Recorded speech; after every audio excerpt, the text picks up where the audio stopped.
আসসালামু আলাইকুম ও রহমতুল্লাহি ওবারাকাতুহ। আমি ডাব্লিউবি ইসলামিক ওয়াজ টিভি 2025 ইউটিউব চ্যানেল থেকে সালাউদ্দিন শেখ।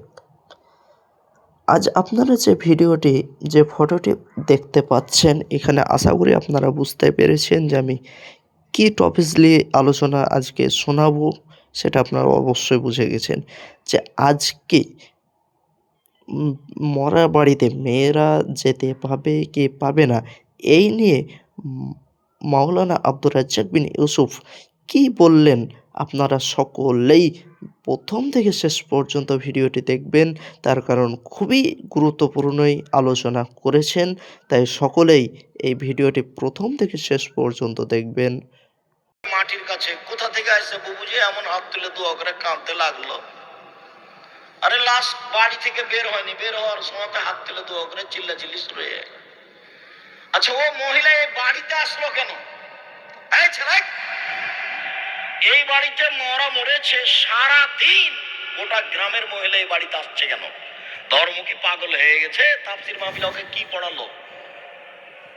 এই তোমার বোন আসে কেন এই বাড়িতে? আপনার স্ত্রী আসে কেন? আমি আব্দুর রাজ্জাক বিন ইউসুফ বলছি, আমার স্ত্রী যায়নি, যাবেও না। যদি আপনি পরীক্ষা করেন কালকে আসেন, আল্লাহ তুমি মাফ করো, আমি অহংকারও করিনি, গৌরবও করিনি। 3 মাস থাকার পরে যদি আপনার সরিষা সম পরিমাণ পর্দার ব্যতিক্রম দেখা যায়, আমি জাতির সামনে কথাই বলবো না। বিবাহের 11 দিন পর থেকে প্রতিষ্ঠানের প্রধান শিক্ষিকা এই বাড়িতে মরা মরেছে সারা দিন, কেন এই বাড়িতে মহিলারা আসছে? ওর কি মাথা যে এখানে আসবে কেন সারাদিন? ওর কেন একটু লজ্জা হয়নি? ওর কেন একটু শরম হয়নি? ওর কেন ও চাচাতো ভাইকে দেখতে আসলো? ওর নাকি গ্রাম্য চাচাতে দেখতে এসেছে। কেন এখানে আসবে? অর্ধ পৃথিবীর খলিফা, কুশাগর বুদ্ধিজীবী, রাজনীতিবিদ ওমর মারা যাবেন এই সময়ে বলছেন, আব্বু আব্দুল্লাহ, জি আব্বা, আয়েশাকে গিয়ে বলো মুহাম্মদ সাল্লাল্লাহু আলাইহি সাল্লামের পাশে আবু বকর সিদ্দিকের কবর আছে, তার পাশে একটু ফাঁকা জায়গা আছে, ওখানে আমার কবর দেওয়ার সুযোগ দিবে কিনা। শোনো আব্দুল্লাহ, আয়েশাকে গিয়ে বলিও যে উমর কবরের জায়গা চাই। এই কথা বলিও না যে আমিরুল মুমিনিন, দেশের সরকার জায়গা চাই, এই কথা বলো না। বলবে যে উমর চাচ্ছে। আপনার কোন কালে প্রিন্সিপালের পদ চলে গেছে, তবু আপনি বলছেন সাবেক প্রিন্সিপাল, কলমে লিখছেন। আপনি বলছেন সাবেক এমপি মন্ত্রী, আর উমর এখনো মরেননি, জীবিত আছেন, বুখারী মুসলিমের হাদিস। বেটা, আয়েশাকে গিয়ে বলবা উমর কবরের জায়গা চাচ্ছে, বলিও না যে দেশের সরকার চাচ্ছে, আমিরুল মুমিনিন চাচ্ছে, এই কথা বলিও না।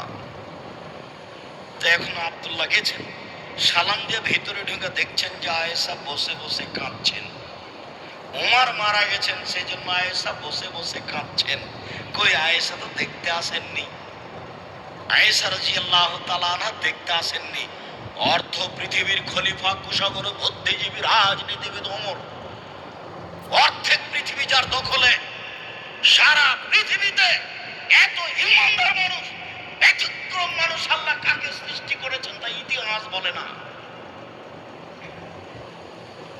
মানুষ হিসেবে এত শক্তিশালী পাওয়ারফুল মানুষ পৃথিবীতে আর কে জন্ম নিয়েছে তা ইতিহাস বলে না। যার রাস্তায় শয়তান হাঁটে না, যার রাস্তায় শয়তান হাঁটে না, এত বড় মানুষ মারা গেছেন, আয়েশা রাদিয়াল্লাহু তাআলা দেখতে আসেননি,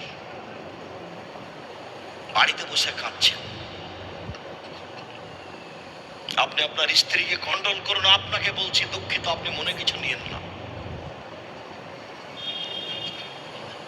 আমার কথা যতই আপনাকে দিতে লাগুক, তবে আপনার প্রয়োজন আছে, এটা আপনাকে আমি মনে করাতে চাই। শোনেন, 5 নাম্বার উপদেশ থাকছে, 4টা উপদেশ আছে, 5 নাম্বার উপদেশ থাকছে, আপনার বাড়িতে মাশাআল্লাহ কারফিউ জারি থাকবে, আপনার বাড়ির যেন আইয়ুবের শাসন। 44 ধারা জারি থাকবে বাড়িতে। আপনার ছেলে, আপনার মেয়ে, আপনার স্ত্রী বাড়ি ত্যাগ করতে পারে না কোন সময়। শুনুন, 4টা কাজ করলে মহিলারা জান্নাতে যাবে, এ কথা আমি বলিনি, এ কথা মুহাম্মদ সাল্লাল্লাহু আলাইহি ওয়াসাল্লাম বলেছেন। 1, 5 ওয়াক্ত সালাত। ইবাদতের জগতে ব্যতিক্রম ইবাদত হলো সালাত।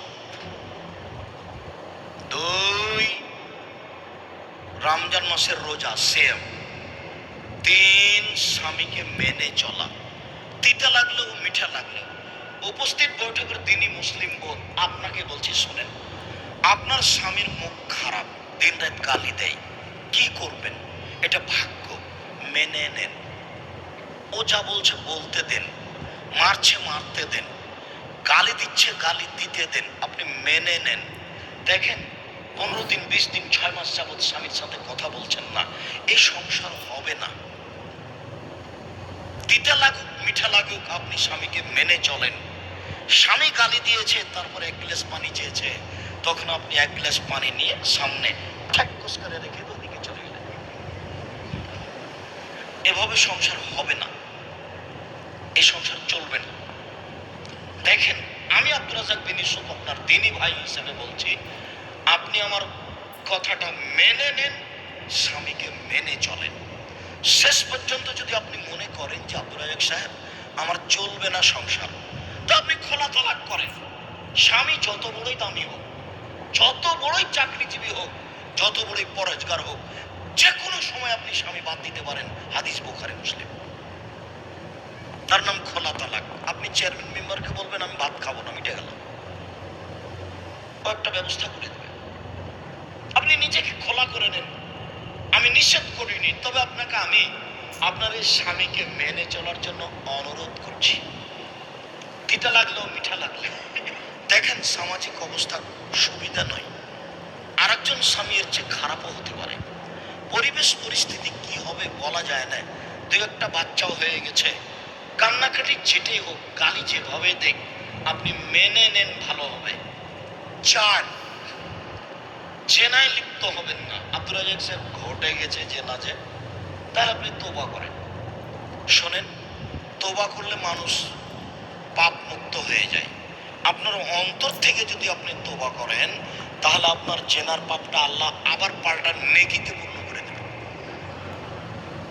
আপনি জেনা বন্ধ করেন, তোবা করেন, আপনি ভালো নারীদের অন্তর্ভুক্ত হয়ে যাবেন, আপনাদের জান্নাতের সব দরজা খোলা। আর পৃথিবীর পুরুষ নারী সবকে বলা হচ্ছে, আল্লাহ তাআলা বলছেন, পৃথিবীর মানুষ পুরুষ নারী শুনে রেখো, ওয়ানাহান নাফসা আনিল হাওয়া ফাইনাল জান্নাতা হিয়াল মাওয়া। যে ব্যক্তি অশ্লীল কাজ থেকে নিজেকে বিরত রাখতে পারবে, আমি আল্লাহ তাকে জান্নাতুল মাওয়া দিয়ে দিলাম।